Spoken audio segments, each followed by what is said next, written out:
আসসালামু আলাইকুম ওরহমতুল্লাহ। জীবনের এই ব্যস্ত শহরের কোলাহলে আমরা কি কখনো নিজের আত্মার সাথে কথা বলি? কখনো কি গভীর রাতে যখন চারপাশ নিস্তব্ধ হয়ে যায়, আকাশ ভরা তারার নিচে দাঁড়িয়ে আপনার মনে হয়েছে, এই বিশাল মহাবিশ্বের স্রষ্টা কি আমায় দেখছেন? তিনি কি আমার উপর সন্তুষ্ট, নাকি আমি হারিয়ে গেছি তার রহমতের ছায়া থেকে? সবচেয়ে ভয়ের মুহূর্ত সেটা নয় যখন আমাদের পকেট শূন্য হয়ে যায়। সবচেয়ে ভয়ের মুহূর্ত সেটা নয় যখন শরীর কোনো কঠিন রোগে আক্রান্ত হয়। সবচেয়ে ভয়ের মুহূর্ত হলো সেইটা যখন আমরা আল্লাহর নজর থেকে পড়ে যাই, কিন্তু আমরা টেরও পাই না। ভাবুন তো, আপনি তাকে ডাকছেন কিন্তু তিনি শুনছেন না। আপনি কাঁদছেন কিন্তু সেই কান্না আরশ পর্যন্ত পৌঁছাচ্ছে না। এর চেয়ে বড় এতিম এই পৃথিবীতে আর কে হতে পারে? কিন্তু এমনও তো হতে পারে, আপনি হয়তো জানেনই না আল্লাহ আপনাকে কতটা ভালোবাসেন। হয়তো আপনার জীবনের এই কষ্টগুলো কোনো অভিশাপ নয়, বরং এক গোপন ভালোবাসার চিঠি। আজকের এই যাত্রায় আমরা খুঁজব সেই উত্তর। যদি আপনার জীবনে এই ৫টি স্পষ্ট আলামত মিলে যায়, তবে বিশ্বাস করুন, ৭ আসমানের ওপর থেকে রাব্বুল আলামিন আপনাকে ভালোবেসে আগলে রেখেছেন। চলুন, চোখের পানি মুছে সেই ভালোবাসার চিহ্নগুলো খুঁজি। মানুষের মন বড় অদ্ভুত, তাই না? আমরা যখন কাউকে ভালোবাসি তখন আমরা বারবার তার খোঁজ নিই। আমরা তাকে উপহার দিই, তাকে আগলে রাখি। কিন্তু আল্লাহর ভালোবাসার ধরন কি আমাদের মতো? না, একদমই না। আমরা ভাবি যদি আল্লাহ আমাকে ভালোবাসতেন তবে আমাকে দুনিয়ার সব সুখ দিয়ে দিতেন। আমার অঢেলে টাকা থাকত, কোনো রোগ থাকত না, কোনো শত্রু থাকত না।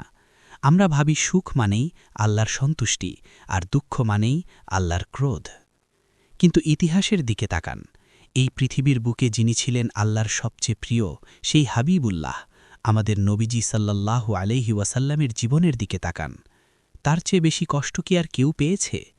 জন্মের আগেই বাবা নেই, শৈশবে মা নেই, নিজের শহরে পাথর খেয়েছেন, আপনজনদের কাছে ধিক্কার শুনেছেন, পেটে পাথর বেঁধে ক্ষুধার জ্বালা মিটিয়েছেন।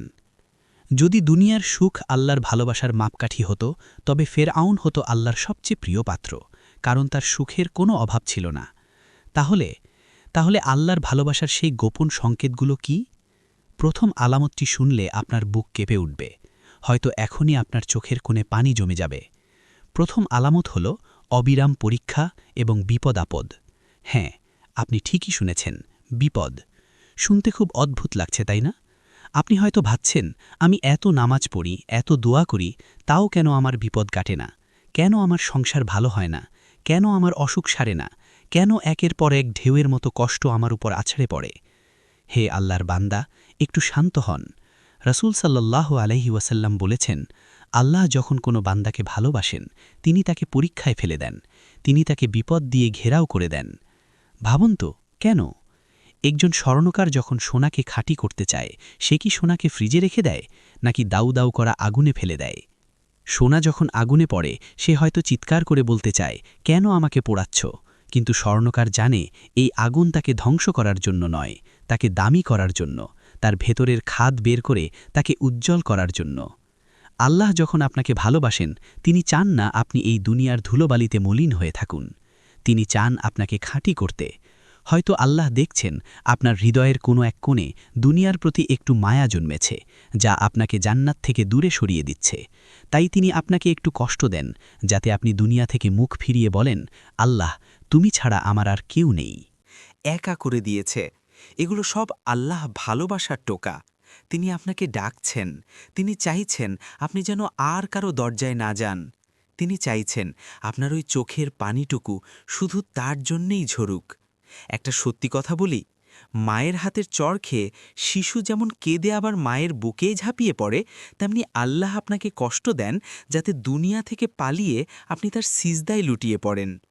যদি দেখেন আপনার জীবনটা খুব মসৃণ নয়, বরং কণ্টকাকীর্ণ, কিন্তু সেই কাটার আঘাত আপনাকে সিজদায় নিয়ে যাচ্ছে, তবে মুচকি হাসুন, কারণ মহাবিশ্বের মালিক আপনাকে স্পেশাল হিসেবে বেছে নিয়েছেন। তিনি আপনাকে ভুলেননি। তিনি আপনাকে তৈরি করছেন এমন এক মহিমান্বিত পুরস্কারের জন্য, যা কোনো চোখ দেখেনি, কোনো কান শোনেনি। আমার ভাই ও বোনেরা, হয়তো আজ আপনি খুব কষ্টে আছেন। হয়তো ভাবছেন এই কষ্টের রাত বুঝি আর শেষ হবে না। কিন্তু আপনি কি জানেন, আল্লাহ ফেরেশতাদের ডেকে বলেন, দেখো দেখো আমার বান্দার দিকে। আমি তাকে বিপদ দিয়েছি, তার রিজিক কমিয়ে দিয়েছি, তাকে অসুস্থ করেছি, তবুও সে কাকে ডাকছে? সে কি মূর্তির কাছে যাচ্ছে? সে কি হতাশ হয়ে যাচ্ছে, নাকি সে ইয়া আল্লাহ বলে আমার দিকেই হাত বাড়াচ্ছে? যখন আপনি কষ্টের চূড়ান্ত সীমায় পৌঁছে চোখের পানি ছেড়ে দিয়ে বলেন, মালিক, আমি আর পারছি না, তুমি আমাকে সাহায্য করো, তখন আরশ কেঁপে ওঠে। আল্লাহ ফেরেশতাদের বলেন, আমি আমার এই বান্দার কান্না শুনতে ভালোবাসি। আমি চাই না সে এখনই শান্ত হয়ে যাক, কারণ তার এই ভগ্ন হৃদয়ের ডাক আমার কাছে হাজার বছরের ইবাদতের চেয়েও প্রিয়। সুতরাং যদি দেখেন আপনার জীবনটা খুব মসৃণ নয়, বরং কণ্টকাকীর্ণ, কিন্তু সেই কাটার আঘাত আপনাকে সিজদায় নিয়ে যাচ্ছে, তবে মুচকি হাসুন, কারণ মহাবিশ্বের মালিক আপনাকে স্পেশাল হিসেবে বেছে নিয়েছেন। তিনি আপনাকে ভুলেননি, তিনি আপনাকে তৈরি করছেন এমন এক মহিমান্বিত পুরস্কারের জন্য, যা কোনো চোখ দেখেনি, কোনো কান শোনেনি। বিপদ তো গেল একটি আলামত, কিন্তু ভালোবাসার কি শুধু একটাই রূপ? না, আল্লাহ যখন কাউকে ভালোবাসেন, তিনি তাকে এমন একটি গুণ দান করেন যা কোটি টাকা দিয়েও কেনা যায় না, যা রাজা বাদশাদের ভাণ্ডারেও নেই। সেই দ্বিতীয় আলামতটি কি? তা হল পাপের সুযোগ থাকার পরেও পাপ থেকে ফিরে আসার তৌফিক। একটু ভেবে দেখুন তো, আপনার চারপাশে গুনাহ করার কত সুযোগ! হাতের মুঠোয় ইন্টারনেট, চোখের সামনে হারাম দৃশ্য, চাইলেই একটু মিথ্যে বলে ঠকানো যায়, চাইলেই একটু সুদে টাকা লাগানো যায়, সবাই করছে, সমাজ বলছে এটা স্বাভাবিক। কিন্তু যখনই আপনি কোনো পাপ করতে যান, আপনার বুকের ভেতর কি একটা ধাক্কা লাগে? কেউ কি যেন অদৃশ্য হাত দিয়ে আপনাকে থামিয়ে দেয়? হঠাৎ মনে হয় না, আমার আল্লাহ দেখছেন, আমি এটা পারবো না? যদি এমনটা হয়, তবে আপনি নিশ্চিত থাকুন, আল্লাহ আপনাকে নিজের হেফাজতে নিয়ে নিয়েছেন। এটা আপনার কৃতিত্ব নয়, এটা আপনার তাকওয়া নয়, এটা আল্লাহর ভালোবাসা। তিনি চান না তার প্রিয় বান্দার গায়ে কোনো গুনাহের কালি লাগুক।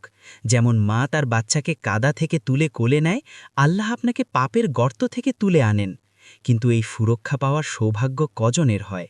আমরা তো দেখি মানুষ পাপের সাগরে ডুবে থেকেও হাসছে, তারা মনে করছে তারা স্বাধীন, কিন্তু তারা জানে না আল্লাহ তাদের রশি ঢিলা করে দিয়েছেন। আর তিনি আপনাকে কষে ধরেছেন। এই যে আপনি পাপ করতে গিয়েও পারলেন না, ফিরে এলেন অনুতপ্ত হয়ে, এটা কি সাধারণ কিছু? না, এটা সেই বিশেষ নজরের ফল যা আল্লাহ শুধু তার বন্ধুদের ওপর দেন। চলুন আমরা আরও গভীরে যাই, কারণ পরের আলামতটি আপনার হৃদয়ের প্রশান্তি কেড়ে নেওয়া সেই শূন্যতা পূরণ করে দেবে। তৃতীয় আলামতটি বড়ই অদ্ভুত, আর তা হল দুনিয়াবাসীর অবজ্ঞা এবং একাকিত্ব। আপনার কি ইদানিং মনে হয় মানুষ আপনাকে ভুল বুঝছে? যাদের জন্য আপনি জীবনের সবটুকু দিয়ে দিলেন, তারাই আজ আপনার খুদ ধলছে। বন্ধুরা আপনাকে এড়িয়ে চলছে, আত্মীয়রা আপনাকে নিয়ে হাসাহাসি করছে। হয়তো আপনি দিনের পথে চলতে চাইছেন, আর সমাজ আপনাকে বলছে ব্যাকডেটেড, মোল্লা বা পাগল। আপনি সবার মাঝে থেকেও বড্ড একা, তাই না? শুনুন, খুব মন দিয়ে শুনুন। আল্লাহ যখন কাউকে একান্ত নিজের করে পেতে চান, তখন তিনি তাকে দুনিয়ার মানুষের কাছ থেকে আলাদা করে দেন। তিনি চান না আপনার হৃদয়ের ভালোবাসা অন্য কেউ ভাগ করে নিক। আল্লাহ গায়ুর, অর্থাৎ আত্মমর্যানবান। তিনি যখন দেখেন তার প্রিয় বান্দা মানুষের কাছে ভালোবাসা ভিক্ষা করছে, মানুষের উপর ভরসা করছে, তখন সেই মানুষের মাধ্যমেই বান্দাকে কষ্ট দেন। কেন জানেন? যাতে আপনার স্বপ্ন ভঙ্গ হয়, যাতে আপনি মানুষের দুয়ার থেকে মুখ ফিরিয়ে কাঁদতে কাঁদতে বলেন, আল্লাহ, এই পৃথিবীতে তুমি ছাড়া আমাকে বোঝার মতো কেউ নেই। ওই যে ইউসুফ আলাইহিসসালামকে দেখুন, আপন ভাইরা তাকে কুয়ায় ফেলে দিল। কেন? যাতে তিনি বাবার কোল থেকে বিচ্ছিন্ন হয়ে আল্লাহর কোলে আশ্রয় নেন। ওই যে ইউনুস আলাইহিসসালামকে দেখুন, গভীর সমুদ্রে, মাছের পেটে, ঘুটঘুট অন্ধকারে, কোথাও কেউ ছিল না, একা, ভীষণ একা। আপনার এই একাকিত্ব কোনো শাস্তি নয়। আল্লাহ আপনাকে ভিড় থেকে সরিয়ে এনেছেন, কারণ তিনি আপনার সাথে নিরিবিলি কথা বলতে চান। তিনি চান গভীর রাতে যখন সবাই ঘুমাবে, তখন শুধু আপনি আর তিনি জেগে থাকবেন। যদি দেখেন মানুষ আপনাকে দূরে ঠেলে দিচ্ছে, আর সেই অভিমানে আপনি জায়নামাজে দাঁড়িয়ে যাচ্ছেন, তবে বিশ্বাস করুন, আল্লাহ আপনাকে ভালোবাসার চাদরে জড়িয়ে নিয়েছেন। তিনি আপনাকে খাস করে নিয়েছেন। এই একাকিত্ব হল আল্লাহর সাথে গোপন প্রেমের বাসনঘর। এবার আসি চতুর্থ আলামতে। এটি এমন এক সম্পদ যা পৃথিবীর সব হীরা জহরত দিয়েও কেনা যায় না। তা হল একটি নরম হৃদয় এবং চোখের পানি। আল্লাহর কসম, সবার কপালে কান্না জোটে না। অনেক মানুষ আছে যারা পাপ করে কিন্তু তাদের বুক কাঁপে না, যারা কোরআনের আয়াত শোনে কিন্তু তাদের চোখ ভেজে না, তাদের হৃদয় পাথরের মতো শক্ত। কিন্তু আপনি, আপনার কি এমন হয়? হয়তো কোরআন তেলাওয়াত শুনছেন, অর্থ বোঝেন না, তবুও বুকের ভেতরটা হু হু করে ওঠে। হয়তো কারো দুঃখ দেখে আপনি নিজের অজান্তেই কেঁদে ফেলেন, কিংবা গভীর রাতে আল্লাহর কথা মনে হতেই চোখ দিয়ে টুপ করে এক ফোঁটা পানি গড়িয়ে পড়ে। ওহে আল্লাহর প্রিয় বান্দা, আপনি জানেন না আপনি কি পেয়েছেন। রসূল সাল্লাল্লাহু আলাইহি ওয়াসাল্লাম বলেছেন, দুটি চোখ জাহান্নামের আগুন স্পর্শ করবে না। তার একটি হল যে চোখ আল্লাহর ভয়ে কাঁদে। আপনার এই চোখের পানি সাধারণ কোনো জল নয়, এটা জাহান্নামের আগুন নেভানোর নোনা জল। আল্লাহ তাআলা ফেরেশতাদের বলেন, আমার এই বান্দার দিকে তাকাও, কেউ তাকে মারেনি, কেউ তাকে বকেনি, তবুও সে আমার ভয়ে, আমার ভালোবাসায় কাঁদছে। তোমরা সাক্ষী থাকো, আমি তার এই চোখের পানির বিনিময়ে তাকে ক্ষমা করে দিলাম। যার হৃদয় নরম সে আল্লাহর খুব কাছে। পাথরে কি কখনো ফুল ফোটে? না, ফুল ফোটে নরম মাটিতে। তেমনি শক্ত দিলে আল্লাহর হেদায়েত জন্মায় না। যদি দেখেন আপনার মনটা নরম, অল্পতেই বিগলিত হয়, তবে জানবেন আল্লাহ আপনার হৃদয়ে ঈমানের চারাগাছ রোপণ করেছেন। এই কান্না দুর্বলতা নয়, এই কান্না হল রুহের চিৎকার, যা তার রবের মিলনের জন্য আকুল হয়ে আছে। আমরা ভাবি আল্লাহ যাকে ভালোবাসেন হয়তো অঢেল সম্পদ দেন, কিন্তু তাকিয়ে দেখুন সাহাবীদের দিকে, তারা গাছের পাতা খেয়েছেন কিন্তু ঈমান ছাড়েননি। হয়তো আপনার পকেটে টাকা নেই, হয়তো আগামীকালের রিজিক নিয়ে আপনি চিন্তিত, কিন্তু লক্ষ্য করুন তো, এত অভাবের মাঝেও কি আপনার বুকে একটা অদ্ভুত শান্তি আছে? রাতে যখন ঘুমাতে যান তখন কি মনে হয়, আলহামদুলিল্লাহ, আমার মালিক আমাকে যা দিয়েছেন তাতেই আমি খুশি। এই যে সাকিনা বা প্রশান্তি, এটা বিল গেটস বা পৃথিবীর সেরা ধনীদেরও নেই, এটা শুধু আল্লাহর বন্ধুদের বুকে থাকে।